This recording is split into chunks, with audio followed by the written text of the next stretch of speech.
بسم اللہ الرحمن الرحیم نحمدہ ونصلی ونسلم علی رسول الکریم اما بعد فاعوذ باللہ من الشیطان الرجیم بسم اللہ الرحمن الرحیم۔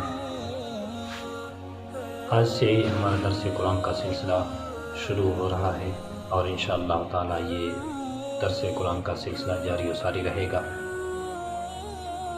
تو آج میں آپ کے سامنے ابتدائی باتیں عرض کرنا چاہتا ہوں۔ قرآن پاک کی جو ترتیب ہے وہ دو ترتیبیں ہیں، ایک ترتیب نزولی ہے اور ایک ترتیب توقیفی ہے۔ ہمارے پاس جو قرآن مجید موجود ہے یہ ترتیب توقیفی کے اعتبار سے ہے۔ ترتیب نزولی کے اعتبار سے جو آقا علیہ السلام پر اللہ رب العالمین نے نازل کیا رفتہ رفتہ، جہاں کوئی واقعہ، جہاں کوئی نشان نزول جس طرح کی آیتوں کے ہوتی ہے اس کے مطابق جو قرآن پاک نازل ہوا ہے اس ترتیب کو ترتیب نزولی کہتے ہیں۔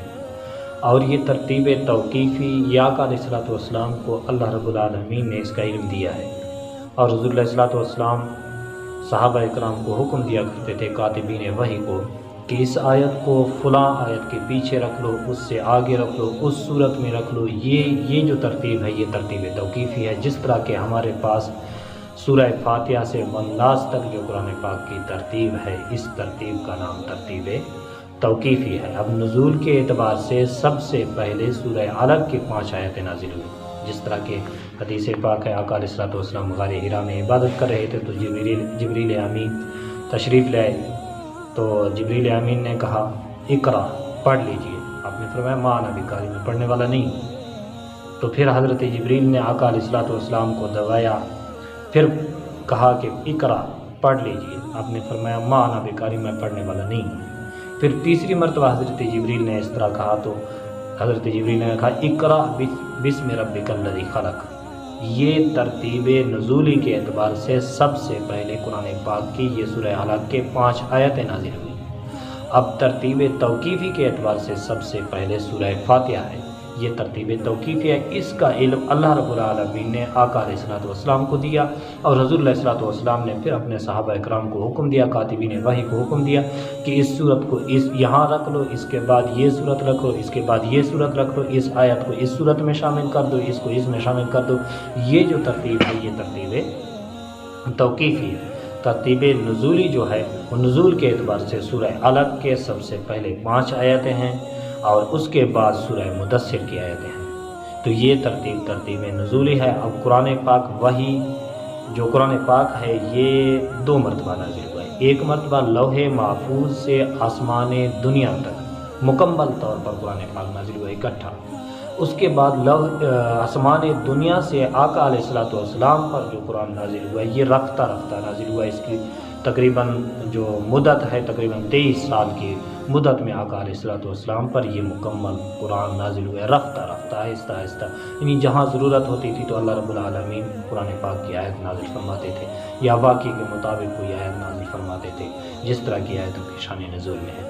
تو انشاءاللہ تعالیٰ کل سے ہمارا مستقل طور پر سورہ فاتحہ کی تفسیر اور سورہ فاتحہ کی فضیلت کے بارے میں پڑھ لیں گے۔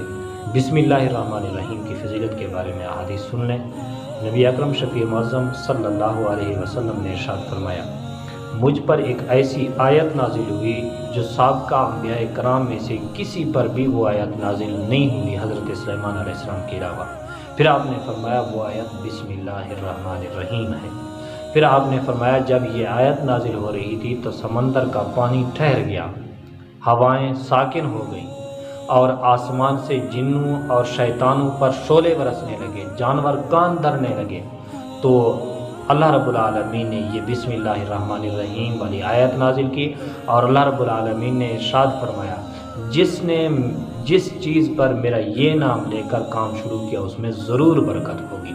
اور آقا علیہ السلام کی دوسری حدیث مبارکہ بھی ہے جس نے بسم اللہ الرحمن الرحیم کے بغیر کوئی کام شروع کیا ہے، فرمایا کہ اس میں بے برکتی ہے، فہو اقطع، وہ دوم کٹا ہوا یعنی اس میں بے برکتی ہے۔ تو یہ بسم اللہ الرحمن الرحیم کے فضیلت کے بارے میں اس طرح ایک صحابی حضور علیہ السلام کے ساتھ سواری کے پیچھے بیٹھے ہوئے تھے، تو آقا علیہ السلام کی سواری پھسل گئی، تو پیچھے بیٹھے ہوئے صحابی نے کہا کہ شیطان تیرا ستیہ ناس ہو۔ تو حضور علیہ السلام نے ارشاد فرمایا کہ ساتھی اس طرح نہ کہہ دے کہ شیطان تیرا ساتھی نہ، اس سے شیطان پھول جاتا ہے، وہ کہتا ہے کہ میں نے اس کی سواری کو نقصان دیا۔ اس طرح کہہ دے کہ بسم اللہ الرحمن الرحیم، اس سے شیطان مکھی کی طرح دب جاتی ہے اور کمزور ہو جاتی ہے، سست ہو